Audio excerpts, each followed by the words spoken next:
And I don't know the last time I was this anxious, this excited about something happening in a book. Like, I could not wait for them to finally meet, and I was so anxious for it to happen. And then when it finally does happen, hello, and thank you for joining me here at Why the Book Wins, where I compare books with their movie adaptations. My name is Laura, and today I am talking about The Girl with the Dragon Tattoo. The book is by Stieg Larsson and was published in 2005, and I watched both movie adaptations. So one is from 2009, the Swedish adaptation, and the book is by a Swedish author.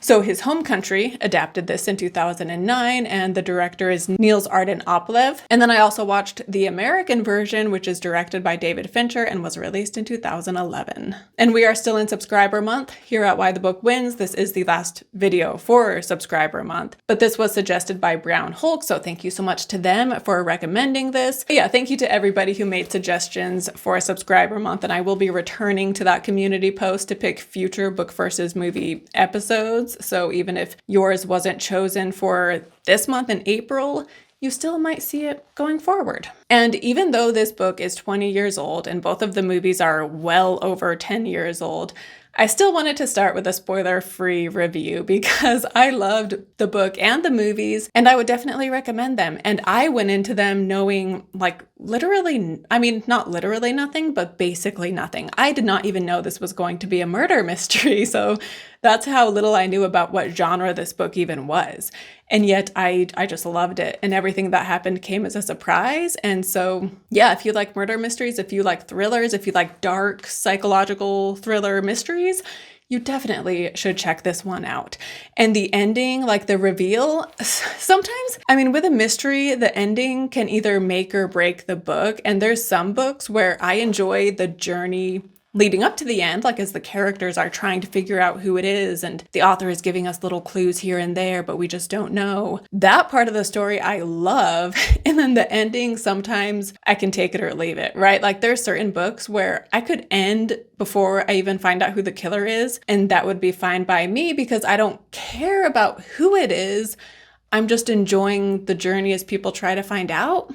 It certainly isn't the case with every mystery I read, but yeah, there's a few where I almost don't care who the killer is, but I'm just enjoying these characters try to figure it out. Anyway, that was not the case here. Like the reveal in the end was so well done. And then also this book and movie, which I'm talking specifically about the book right now. So the book does have a lot of violence against women throughout this book, which of course is not easy to read. But something I did appreciate is that when he's describing a scene, there's times where he could really go for it and be super graphic, and yet it felt like he held back in the descriptions to some extent. And I know that's like a very relative thing, and it just depends on the reader because everybody has different levels of tolerance. But for me, I felt like the way he wrote it, it didn't come across like he was trying to shock the audience and like, what can I say that'll just be really just out there and disturbing? Like, I felt like he wrote some upsetting things, but I didn't feel like he was really pushing the envelope just to be shocking. Like that's not how it felt for me when I read it. And so I did appreciate that. But it's interesting because I did read, this is an English translation, and I did read that a couple Swedish people felt like the publisher prettied the book. And so the exact Wikipedia quote reads, "Both Larsson's longtime partner Eva Gabrielson and English translator Stephen T. Murray have said that Christopher McClose, the publisher, needlessly prettied the English translation." And so Stephen Murray, he is the one who provided the English translation. He just did so under a pseudonym. But yeah, so he provided the translation, and then it sounds like the publisher made some changes and prettied it. And so part of me is like, I always kind of take for granted that translations aren't changing the story at all, right? Like I get some things are lost in translation, but I always take for granted that it's still as faithful as can be to the source. But this had me like wishing I was bilingual so that I could read the Swedish version and see how different it is. But I kind of liked how I felt like this book could have been more graphic, and yet it chose not to be. But then reading that, I'm like, oh, is the Swedish version more graphic? Like, is that what they mean by that? I'm not really sure. If you have read both the Swedish and the American version, I would love to hear from you down in the comments. And by the way, I'm wearing this leather jacket for the sake of this video because we hear about her wearing, Lisbeth Salander wears a leather jacket, but it is crazy hot, so I have to take this off. But yeah, I also have like my spike earrings and my dark eyeshadow. All of this is on theme with Lisbeth Salander's looks. Of course, this is very mild as far as she is concerned. But anyway, speaking of Lisbeth Salander, in the original version, the Swedish version, Lisbeth has a dragon tattoo that literally covers her whole back, but in the English translation, it is just on her shoulder, which seems like a weird change. And then also the fact that they changed the title, and I get that this is common for the title to change based on the country, but in America, this book is called The Girl with the Dragon Tattoo, whereas in Sweden, this book is called Men Who Hate Women, which totally different title, and I had no idea until after I finished the book. But if I went into it knowing that that was the original title, I definitely would have changed my attitude going in. Like, I would have been scrutinizing every man in this book, being like, okay, like, clearly this is the theme of this book, so like, let's see, you know, what are each of these men doing? Granted, that theme of misogyny, you don't need to know that title in order to get that this is a theme, right? Like, it's very strong and it comes through. But yeah, just having these two completely different titles, I was just almost shocked when I read that that was the Swedish title, because it's just so blatant, I guess. But anyway, just another example of the way things were changed in translation. But as much as I did like this book, I still do have some complaints. For example, I feel like it could have had another round with an editor, because there's like these little scenes just with Mikeal around his apartment where we get so many unnecessary details sometimes. Like he put coffee on to boil, and then he scrambled some eggs, and then he put some salt on the eggs and ate them, and then he drank the coffee he was making. That might be a slight exaggeration, but we do get a lot of scenes like that. Also, early on, we get so many details about his iBook, and it kind of comes into play later, to be fair. And yet at the same time, we got so many details that I was like, is this a commercial for Apple right now or something? Because why are we hearing so many little details about everything his iBook can do? But again, you know, that does sort of come into play, but we still didn't need all of those details. And then also the ending, like, I get there are two different stories going on here, the stuff with the Vanger family and then the stuff going on with Wennestrom. But I feel like the climax with the Vanger family mystery, like, that is the climax of the book. And then once that's over, the story just kind of continues for so long, going on about the stuff with Wennestrom. And so at that point, I'm just like, oh, like, can we wrap this up? Because the Vanger stuff is what was really interesting. And so once that's done, like, I'm fine with him bookending the story with Wennestrom. I just wish he sped things up in this last section here. And then also the main character of Mikeal Blomkvist is clearly an author insert. And so the fact that he is a charming, handsome man that literally every woman wants to sleep with was also kind of silly at times. Granted, while reading it, I personally was imagining Daniel Craig, since I knew he played him in the American version. And to be fair, if Mikeal looked like Daniel Craig, I can understand why every woman would want to shag him. And also I read that he gained weight for the role because this was amidst his James Bond movies, but he was like, oh, I want people to remember that I'm not James Bond, like, I'm Mikeal Blomkvist, a journalist. And so he put on weight so that he wouldn't have like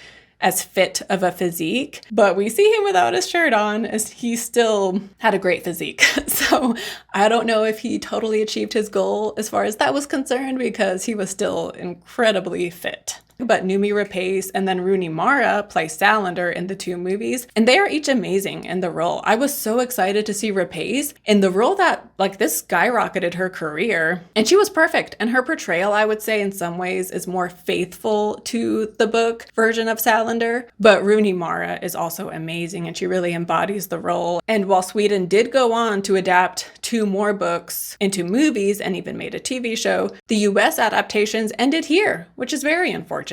And I do plan on covering the next 3 books in the series, because the following 2 movies, those are the ones with Noomi Rapace. But then there is a 2018 adaptation with Claire Foy playing Lisbeth Salander. So I would like to do all 4. And since I do plan on reading more, I would ask that people not comment anything that is a spoiler for future books, because I want everything to come as a surprise. So even if it's something that seems minor, I would prefer not hearing any spoilers and just experiencing it all for the first time on my own. And the only reason that I would not continue covering all 4 is if I have a situation like I did with Hannibal, where I hated the book Hannibal so much, I lost all interest in reading Hannibal Rising. So I will keep covering these books, the next 4, as long as they stay good, basically. But I also wanted to mention real quick before I get into the plot, the author, Stieg Larsson, he died before any of these books were published. He had finished the first 3 in the series and a publisher had accepted them, but none had yet been published. And so it's kind of crazy considering how successful they went on to be. And so it's too bad he didn't get to be part of their success.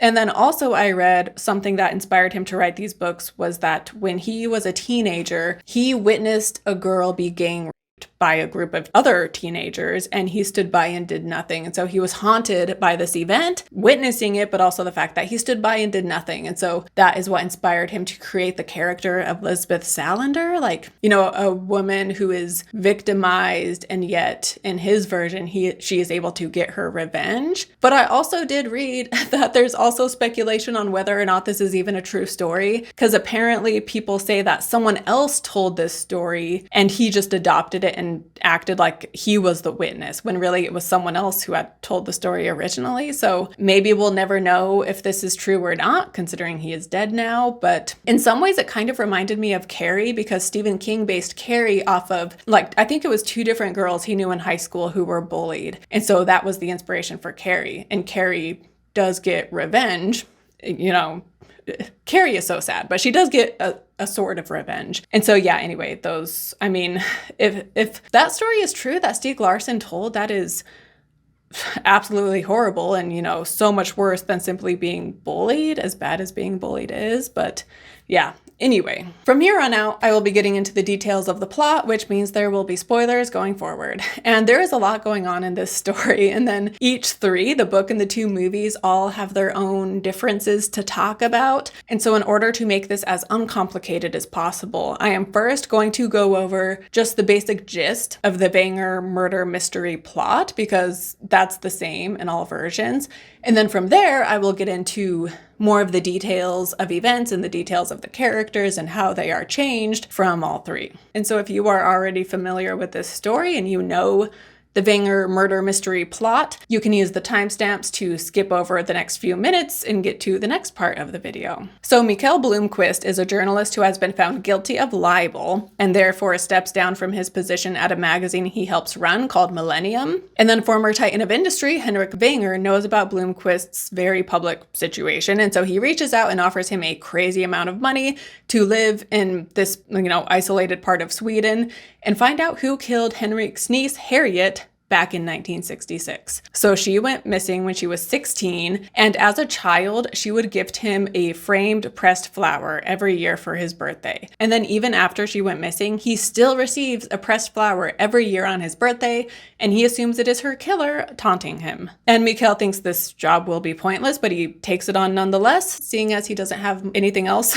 going on in his life, since he had to step down from the magazine. But eventually he realizes that there is something to this, and he also starts to be threatened, which proves that there are guilty parties trying to stop him. And he also does find actual evidence proving that Harriet is somehow connected to a group of serial murders that have happened throughout Sweden over the course of a couple decades. And Mikael eventually gets the help of Lisbeth Salander, an unconventional researcher who had researched Mikael for Henrik prior to Henrik hiring him. And she is a computer hacker and is able to find ways to gain access to people's laptops, and also has a photographic memory, which makes her a very skilled researcher. In the book and in the 2009 movie, we see that she is very self-conscious of this ability, and she feels like she's a freak. And so when Mikael brings it up, she just like shuts him down and leaves and she straight up tells him in the book, like, I know, like, I'm a freak. I don't know why I can do that, but I can. And just like, don't talk to me about it. And so she's very self-conscious about it. Whereas in the 2011 movie, we see that she does have a photographic memory. However, she doesn't seem self-conscious. But eventually Mikael and Lisbeth find out. And by the way, I am taking all of the suspense out of this, as I am just telling it to you in a boring, straightforward way, missing all of the intrigue. But they find out that Gottfried, who is Harriet's father and Henrik's nephew, So Henrik had a few brothers, and Gottfried was one of the brothers' sons.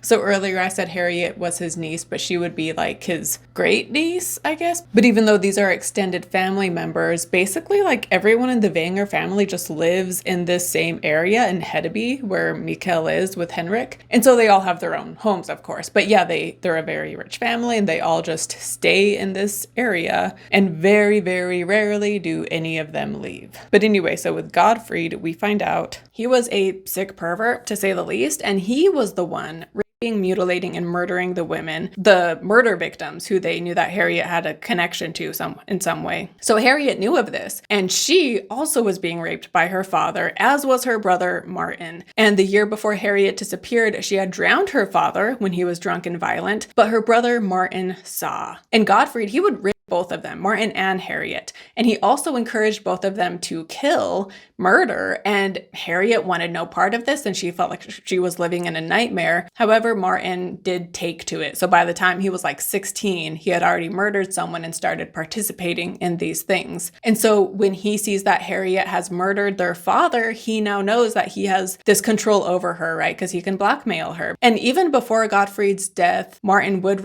Harriet, but now she knows that that will just continue, right? And she can't put a stop to it, because then he could threaten to tell that he knows she murdered Gottfried, their father. And so Harriet has just gone from one nightmare situation into another. However, after Gottfried's death, Harriet and Martin, their mother is so mentally and emotionally unavailable and just a bad mom. And so Henrik takes matters into his own hands, and he sends Martin off to boarding school while Harriet stays by, and Henrik kind of looks after her. By the way, we read in the book, I mean, we kind of get this in the movies, but we read more specifically in the book about how horrible their mother was, and how I think she knew what was happening.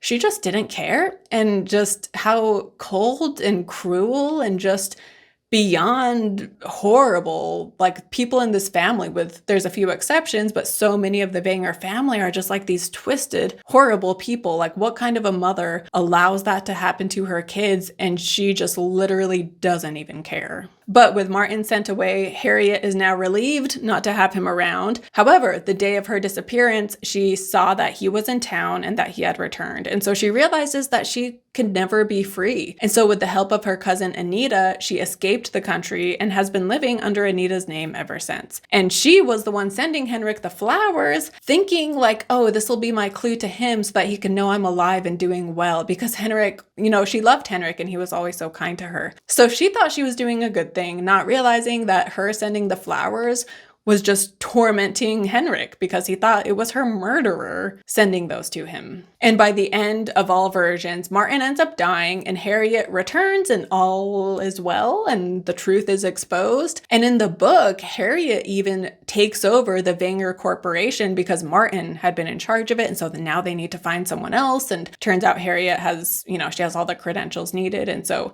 yeah, in the book, she takes over the Vanger Corporation even. And so, yeah, that is the plot. The basic Vanger plot in all versions. They do stay true to those details, but we get, other things that are changed. For example, in the 2011 US movie and in the book, one of the ways that the killer, Martin, threatens them is that a mutilated cat is put on their doorstep, Lisbeth and Mikeal's doorstep. And so that was very disturbing, but that was not in the 2009 movie. By the way, it's disturbing that happens to the cat, but the things we hear happening to the women are far more disturbing than one mutilated cat. So anyway, another change though is that in the Swedish movie and in the book, Henrik tells Mikeal that he has been to Hedeby, which is the name of this place. He tells Mikeal that he has been there before because when he was 3 years old, his father was here and Mikeal was babysat by Harriet.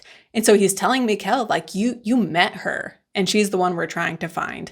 However, in the book, Mikeal does not remember this at all. Whereas in the 2009 Swedish movie, they really play this up and he does remember. And these memories factor into the case to some extent and make him more personally invested. But yeah, in the book, he had no memory whatsoever. And then in the American version, this detail isn't even part of the story. Also in the book and 2011 US movie, we also have the side plot where Henrik Vanger helps Millennium keep afloat because with all of the drama with Wennestrom and Mikeal, like Millennium has taken a huge hit. And so Henrik offers for Vanger to help, and so he is now on the board. And Erica is fine with this help. However, Mikeal does not like that Henrik is now on Millennium's board, and this is not in the 2009 movie at all. And while it is in the US movie, this was a bigger deal in the book.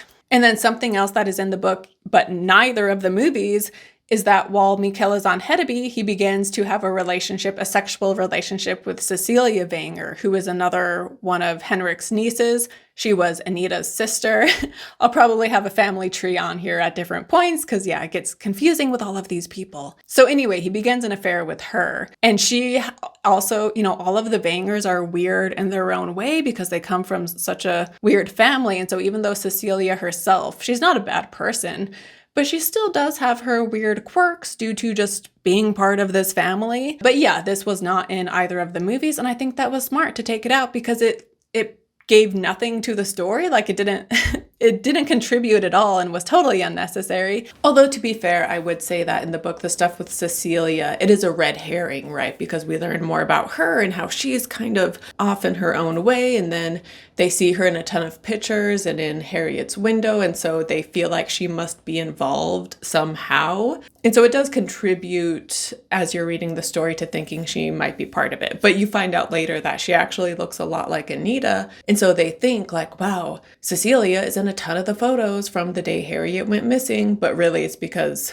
she and Anita just looked so similar. Anyway, so it does, her presence does factor into the story. But as far as her and Mikeal sleeping together, again, this book does have a lot going on. So I think it's good that the movies cut this just because even if it does serve a purpose in the book, it would have just been too much for the movies, which already have a lot going on. And again, it was just one of those things where it's like, oh, every woman who sees Mikeal just can't resist him. And so it was good that they cut this from the films. But in all versions, it is thanks to a photograph taken by a woman on her honeymoon in 1966 that they see the blurry outline of a man that Harriet had seen and she was scared/angered by. And they later realize that this blurry man is Martin. And in all versions, right when they find this out, Martin then is able to get Mikeal to his basement torture chamber. And in the 2009 movie, Mikeal has no idea. He doesn't know at this point that that is Martin. So when Martin invites him to his house, he just thinks Martin is a good guy still. Whereas in the book and 2011 movie, at this point, he's seen that Martin is the guy in the photograph. And so he knows that Martin is suspicious. But Martin, again, he gets him in his house and in his basement and he hooks Mikeal up in a way, it's like rigged in a way so that he can be strangled if, the right levers are pushed. And in the book and 2011 US movie, he is also going to do something sexual with him, it seems. And Martin says how oh, I've never had a man down here before. I've never touched a man aside from my father. And, that was my duty to do that. But then in all versions, Lisbeth has also made the connection about Martin. And so she then shows up and she saves Mikeal from Martin. And I loved how Lisbeth, she's just such a total badass. And I love that she is the one saving Mikeal rather than vice versa. Because considering this is a story where we have so many women being victimized, to say the least, by these men, I think it's just so perfect that in the end, it is a woman who shows up and saves the man. But anyway, after she saves Mikeal, Martin, he is able to get in his car and drive off, but Lisbeth follows on her motorcycle. And Martin, ultimately, he ends up crashing his car and dying. And in the 2009 Swedish movie, she walks up to him and is very close as he lies there in his car and he is begging for help. However, she lets him die and the car explodes. And when Mikeal later learns of this, how she could have saved him and yet she chose not to, he's like, oh, I would have helped Martin, but I can understand why you wouldn't, so it's okay. And this detail is not in any of the other versions, but I'm just she doesn't need your understanding. I would have saved him. I would have saved the murdering serial rapist who has killed so many women and done it in horrible ways. And yet he's like, I understand why you let him die and didn't save him. No, duh, she didn't save him. I know in my Cinderella video recently, I was talking about the benefits of forgiveness and allowing people to change and being kind to people.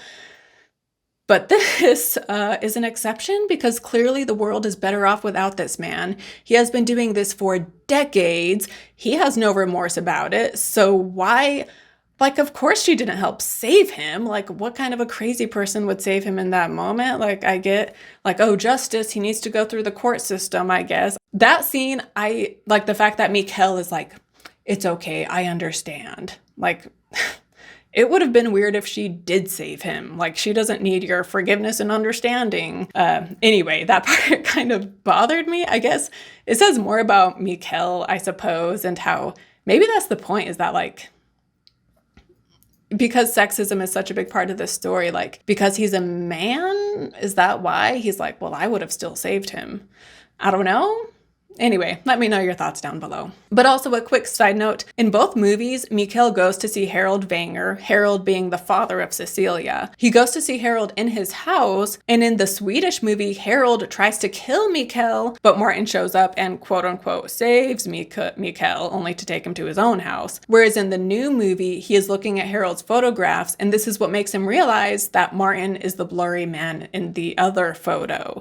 Whereas in the book, he was looking at Henrik's photo album, and that is when he makes the connection between the two images. And then in the 2011 movie, when they realize Anita must have helped Harriet escape, they go see her in London and they tap her phone and computer to see when she will call up Harriet with the news of Martin's death. And when she does nothing, Mikeal realizes that Anita is Harriet. But this was not the case in the book or 2009 movie. So in the Swedish movie, Lisbeth writes to Mikeal saying that there are two Anita Vangers, and one has died, but the other is living in Australia. And so he goes to Australia, finds Harriet, who has taken Anita's name and has been living in Australia for decades now. And this is when she tells him her side of the story. Whereas in the book, it's kind of both of these movies combined, because in the book, they do go see Anita in London. And by the way, she is like the only Vanger who actually leaves Hedeby, because all of them just stay there, even though they hate each other. Anyway, Anita got out. She lives in London. And so they show up and they tap her phone and they tell her that Martin has died. And then afterwards, they hear her call Harriet and tell her the news. And Harriet is very smart, and right away she's like, we need to hang up, don't call me again, because she suspects that the phone is being tapped. And yes, it is, but they were on long enough that now they have the information that Harriet is in Australia. And so from here, Mikeal, he goes to Australia and he tracks down Harriet, and she tells him how, Anita helped her escape and she took Anita's name, and how she was in a convent for a while, not as a nun, just like, seeking refuge. And this was in Italy, where she met an Australian guy and the two fell in love, and then she married him and moved to Australia. And while she is talking to Mikeal about this, there is a guy, she lives on a sheep ranch. And so while she is there talking to Mikeal, there's a guy who is working there, and when she starts to get emotionally upset, this guy walks up to them wanting to check on her and being very protective. And then she reveals that this is her son. Her husband has since died, but yeah, she has these kids, and so this was her son who was checking in on her. And I loved this part in the book. It was such a powerful moment, because I felt like that, us meeting her family and seeing that he cares about her and they're just good people, it almost made me get emotional, because she fled this horrible, insanely horrible life, and she got out and was able to create a new life for herself with people who love her and she loves them, and they have these healthy, beautiful relationships, And so it was such a beautiful moment in the book. And so I did miss seeing that in the movies. Like in the Swedish film, he does go to Australia, but we don't get the detail about her son. So I know it's such a small detail, and yet, yeah, that moment in the book I just really loved. And I also love how we go from dark, cold Sweden to sunny Australia. And the dark secrets are now out in the open, out in the light. And so it seemed like the change of scenery reflected that. Whereas in the 2011 movie, the reveal takes place in London, which is still pretty dreary looking. But in the book, though, when Lisbeth finds out about Harriet, Mikeal is sympathetic to Harriet, of course. But Lisbeth, she's upset at Harriet because she's like, she ran off and just saved herself and allowed Martin to continue murdering women. And I think Mikeal says how, like, oh, Harriet didn't know that Martin was doing that. She just knew her father was killing women. She didn't know that about her brother, I guess. But yeah, Lisbeth doesn't have much sympathy for Harriet in that regard. And then same with Martin, because Mikeal is saying how, like, oh, Martin didn't stand a chance because he was a young teenager. First of all, his whole life, he's raised by Gottfried Vanger, who was just a sick, horrible person. And then the fact that when he was a teenager, he was indoctrinated into this life. And so he's like, Martin didn't really stand a chance. And yet Lisbeth also rubs up against that. And we read, Martin had exactly the same opportunity as anyone else to strike back. He killed and he raped because he liked doing it. I'm not saying otherwise, but Martin was a repressed boy and under the influence of his father, just as Gottfried was cowed by his father, the Nazi. So you're assuming that Martin had no will of his own and that people become whatever they've been brought up to be. Blomkvist smiled cautiously. Is this a sensitive issue? Salander's eyes blazed with fury. Blomkvist quickly went on. I'm only saying that I think that a person's upbringing does play a role. Gottfried's father beat him mercilessly for years. That leaves its mark. Bullshit, Salander said again. Gottfried isn't the only kid who was ever mistreated. That doesn't give him a right to murder women. He made that choice himself, and the same is true of Martin. Blomkvist held up his hand. Can we not argue? I'm not arguing. I just think it's pathetic that creeps always have to have someone else to blame. And I do think this is an interesting topic to get into. And I kind of mentioned this in Perks of Being a Wallflower with the story about the alcoholic father raising the two boys. But yeah, ultimately, like, I get who you are raised by does impact you. And if you have bad parents, you go into adulthood at such a disadvantage because you don't have healthy examples. And then if you've been abused, in different levels of severity of abuse, you can grow up to just be so screwed up, and yet at the end of the day, we also have our own agency and we are our own people who can choose and we can feel what's right or wrong to some extent, right? And obviously with Godfrey, like, it's wrong to murder women, and yet he found a way in his twisted head to make it seem like it wasn't, like it was the right thing, and he used like religious reasonings, and he was also anti-Semitic, and so the women were always Jewish. And anyway, obviously, like, even a bad childhood does not excuse someone from doing something like that. But in the book, Lisbeth had a bad childhood, and so I am assuming on one hand, she is saying that she and many others could point to things in their past as an excuse to be a bad person. But thankfully, not everybody chooses to do that. And not everybody justifies their actions by being like, well, it's because of this childhood thing. But also, as we will get into a bit later, we often make excuses for people, which can sometimes overcomplicate it. Like, at the end of the day, Martin and Gottfried had been killing women and girls for decades. And with Martin, there was no end in sight. And therefore, like, he is a terrible person.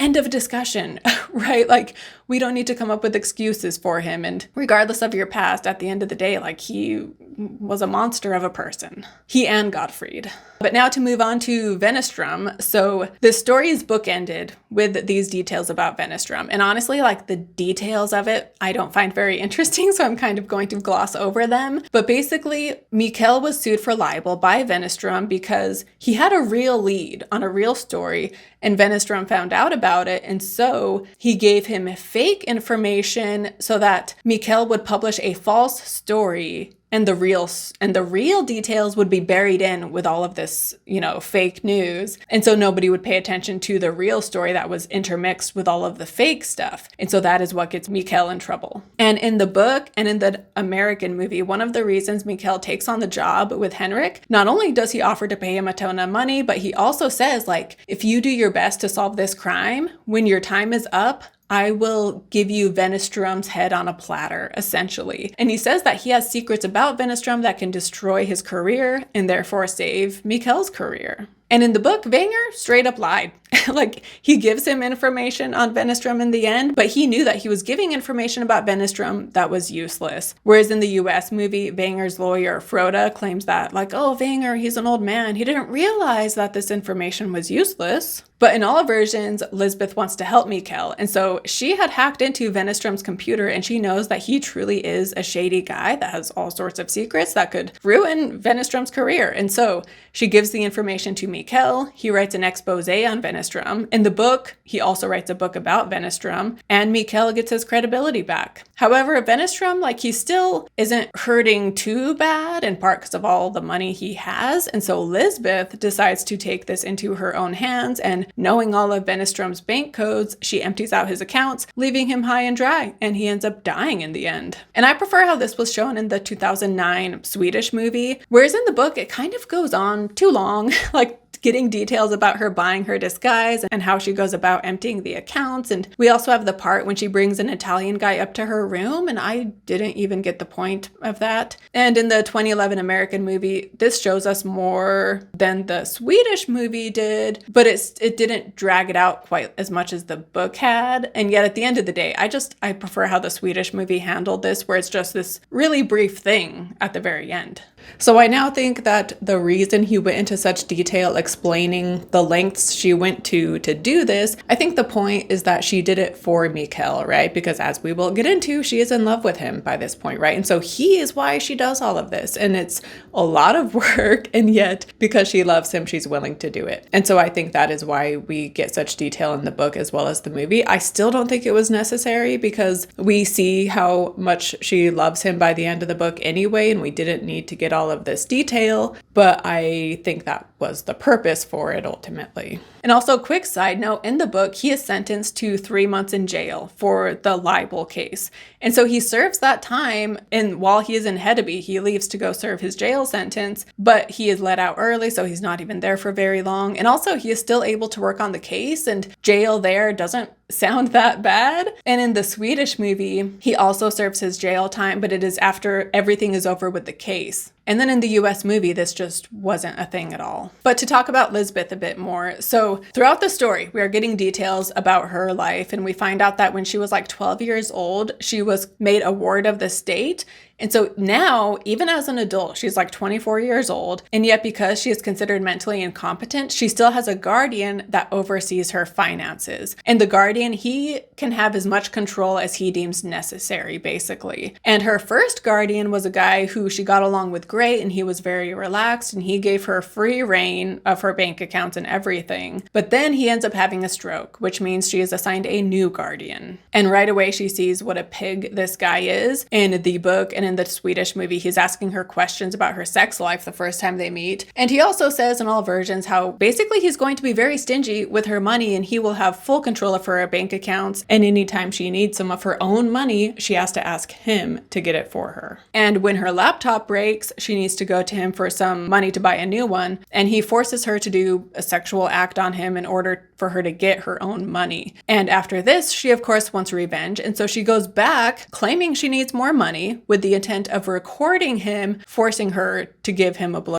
again. However, she doesn't realize that this guy is a disgusting sadist, and he ends up doing horrible things to her. But once she recovers, she goes back to his place yet again, and she has a taser, and she is able to tie him up and gag him. And she shows him that the previous time is all recorded, and that she will release the recording to the public if he does not do as she says. And so she's going to have him write up monthly reports saying that she is doing great. And of course, they will not meet in person ever again. So she's like, without ever seeing me, you are going to write that I'm doing great. And in 1 year, you will write that I no longer need a guardian. And she also threatens to kill him if she ever sees him with a woman. And she tattoos on his stomach that he is a rapist, sadist pig. And this part of the story, of course, was very upsetting to read. Even just that first interaction with them, after that happened, I was like, oh man, this guy better get his comeuppance for what he has done. And then we get the second interaction, which of course is just so horrible. And after that, I was like,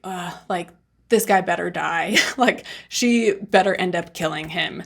And yet, even though she doesn't end up killing him, of course, I found her revenge to be very satisfying, and I thought it was very well written. And yeah, it was just a very fitting end to her situation with him. And I also love, too, how Lisbeth, she takes matters into her own hands. No one else helps her get revenge on this guy. It is all her. And so, there's stories where a man can avenge a woman, and sometimes that's fine. Sometimes it can be done well. But ultimately, there's something about seeing a woman take matters into her own hands and seek out her own revenge that is just even more satisfying. And again, I felt like the author wrote this well. I feel like certain authors could have written this these events in a way that bothered me, but meaning bothered me like it came across, I don't know, what am I trying to say? Like just poorly executed, and maybe like someone trying to write this badass female character, but it can just come across exploitative sometimes when certain authors write scenarios like this. And I have read men and women authors alike that have done this in a way that I hated because it just felt cheap. But I didn't feel that way personally with this book, and I thought it was well written. And again, I found her revenge very satisfying. And also I do love before she gives him that tattoo and she's like, I've never done this before, so it's gonna hurt.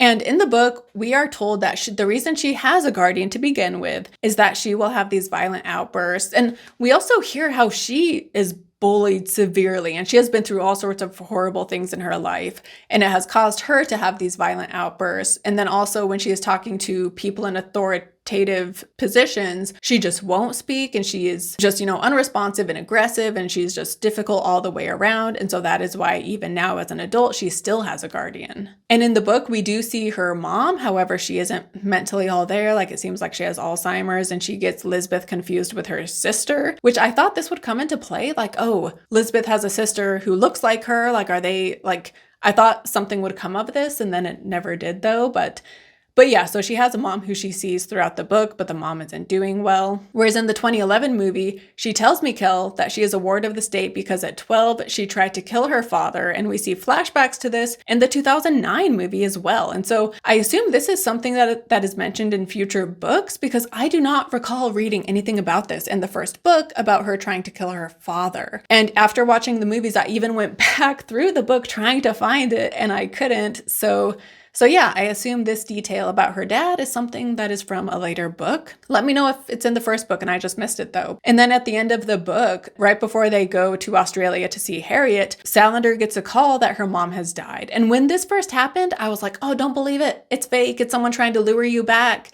But turns out it was real, and it wasn't some bad guy trying to trap her. Her mom really did die in the end of the book. Whereas in the 2009 movie, at the end of the movie, she goes to see her mom, and we find out that she has avoided seeing her for many, many, many years. And so her experience with Mikeal has given her a change of heart, and she finally goes to see her. And also we get an exchange in this movie where she alludes to the fact that, like Salander alludes to the fact that her mom married a man who mistreated her, essentially. Whereas in the 2011 American movie, her mom is not part of the story at all, but she does go to see her former guardian in the end, and he is the one that she tells how, like, she has a new friend that he would actually approve of, meaning Mikeal, whom she has fallen in love with. But to talk about Lisbeth and Mikeal, so throughout the first half of all versions, Lisbeth knows who Mikeal is because she was hired to do a report on him, so she knows everything about his life, whereas he has no idea who she is.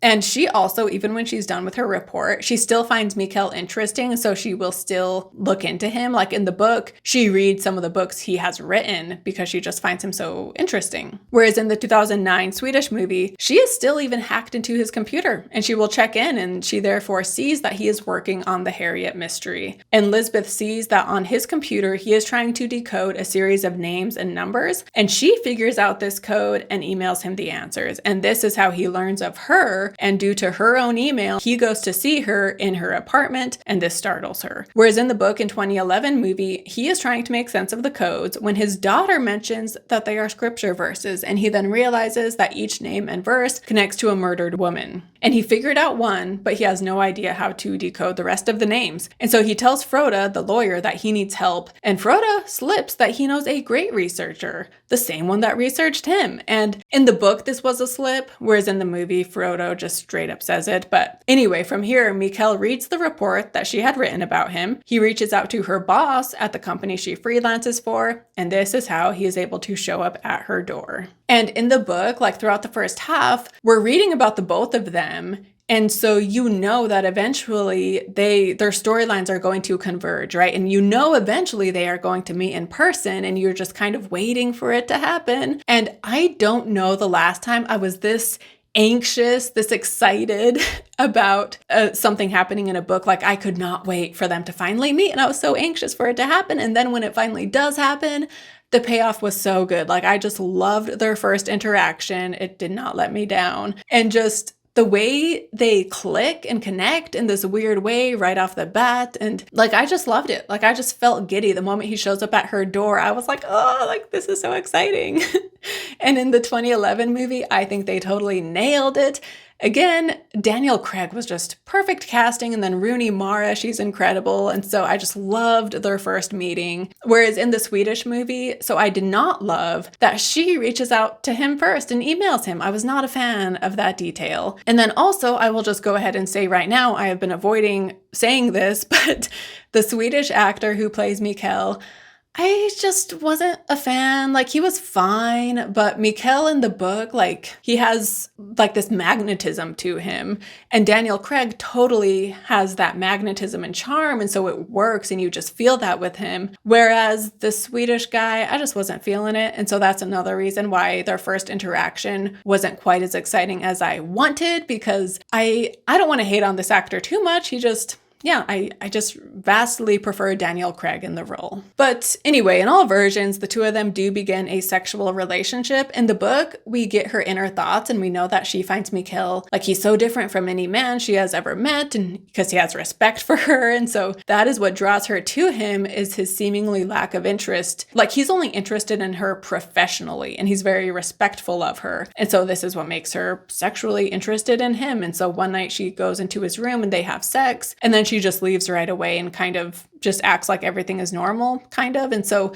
in the book, this happens in the book and in the Swedish film. And so she wants a sexual relationship with him, and yet she still is closed off with him, and she still wants her distance in other ways, despite wanting this intimate relationship, this physically intimate relationship. Whereas in the American movie, she initiates sex with him after he has been shot. And he, of course, is very stressed and anxious. And so it seems that she does this as a way to help calm him down and distract him. And then, yeah, from here in all versions, she begins to fall for him. And in the end of the book and 2011 movie, once the dust has settled with everything, she buys him an expensive gift. And when she is going to give it to him and proclaim her love, she sees him with Erica, the co-owner of Millennium and his part-time lover. And so Lisbeth is heartbroken and throws away the gift and leaves without him seeing her. And on one hand, I kind of wished they could have just had a platonic relationship. Like, you know, why can't we get something like Mad Max and Furiosa, right? Like, that's just, they have such a great dynamic in that movie, and it's not sexual or romantic at all.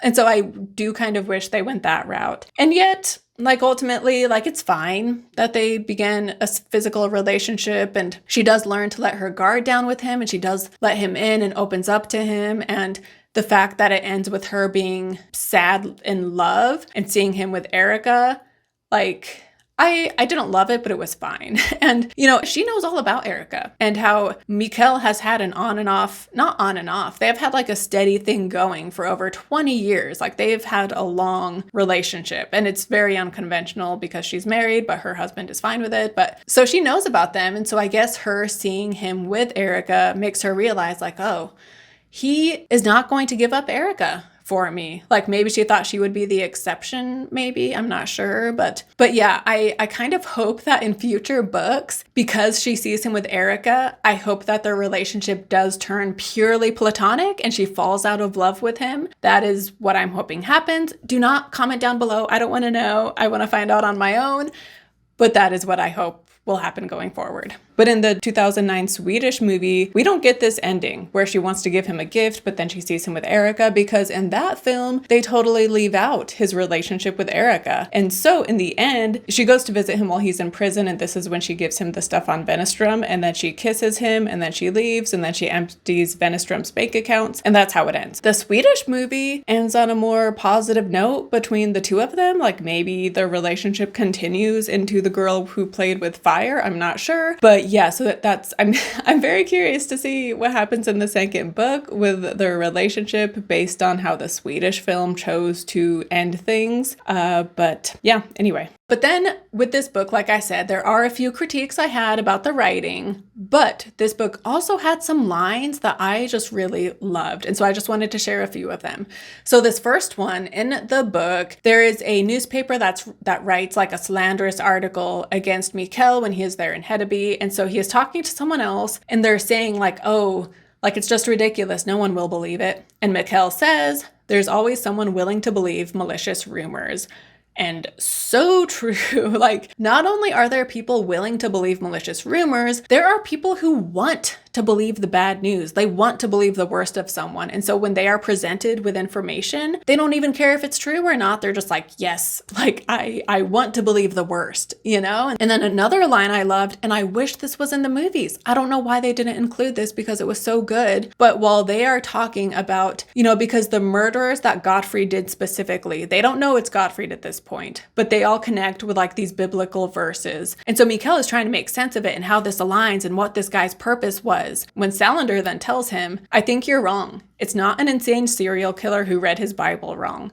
It's just some common or garden bastard who hates women. And now, I don't know what a garden bastard is. That part confused me, but I love this part because kind of going back to what I said earlier, how we'll almost make excuses for people or we'll try to understand things and overcomplicate something when really, like, you know, that phrase, like, if it looks like a dog and barks like a dog, it's probably a dog. Like, you don't need to overcomplicate this killer. Like, he's just a man who hates women. End of story. Regardless of whatever biblical bullcrap reason he uses, at the end of the day, he is just a killer who hates women. And we don't need to overcomplicate it. And then I also like when Mikeal has learned the truth about Martin and he goes to Henrik to tell him, and he tells Henrik, you paid me to find the truth. Did you expect the truth to be painless? And this one too, just really, it's so simple, but I loved it so much because I think oftentimes we want the truth and we expect it to be easy, or like, it's always good to know the truth.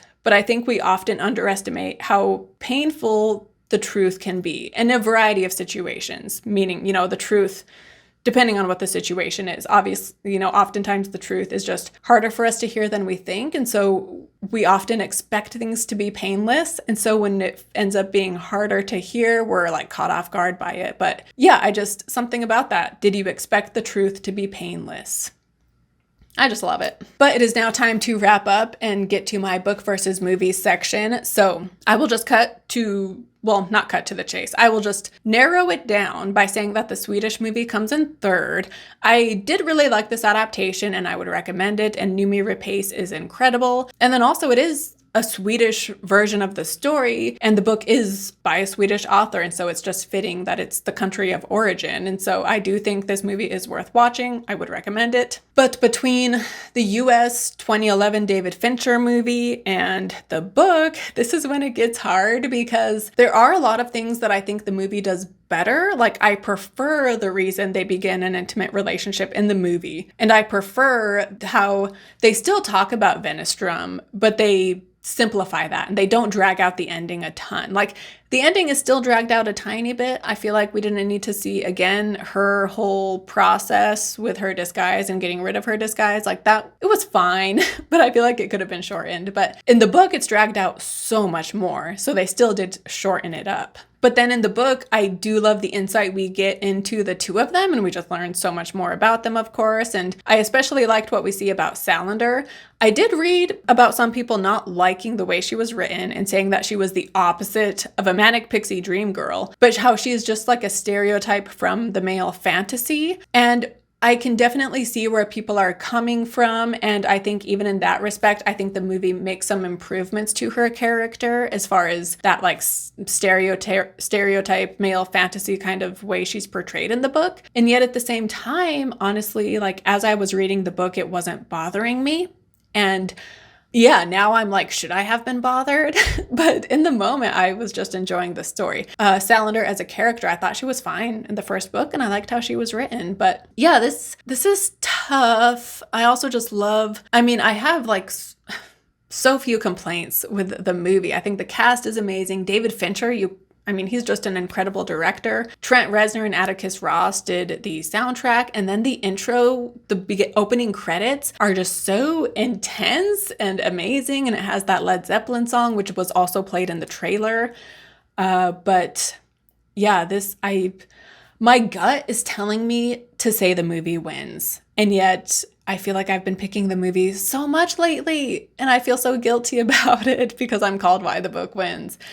But My gut is telling me to say the movie wins, so that is what I'm going to say. But I did love the book, and I'm so excited to read more. So yeah, I guess that wraps it up. Thank you so much for watching. Don't forget to like and subscribe, and I would love to hear your thoughts down below in the comments. Again, please no spoilers for future books, but share all of your thoughts as far as this first book and the movies go. Let me know what you think. Also, Noomi Rapace, I was so excited to see her in this because I remember watching Prometheus. I saw that in theaters. I loved it so much, and that was the first thing I ever saw her in, and she was just incredible. I love her in Prometheus. She is so good. But anyway, so she is amazing in these movies, and I'm excited to see more of her. Even as sad as I am that the US movies stopped, I'm at least glad that Sweden made more of them. So anyway, thank you again for watching. Don't forget to like and subscribe. Thank you again to Brown Hulk for suggesting this, and I will see you next time. Bye.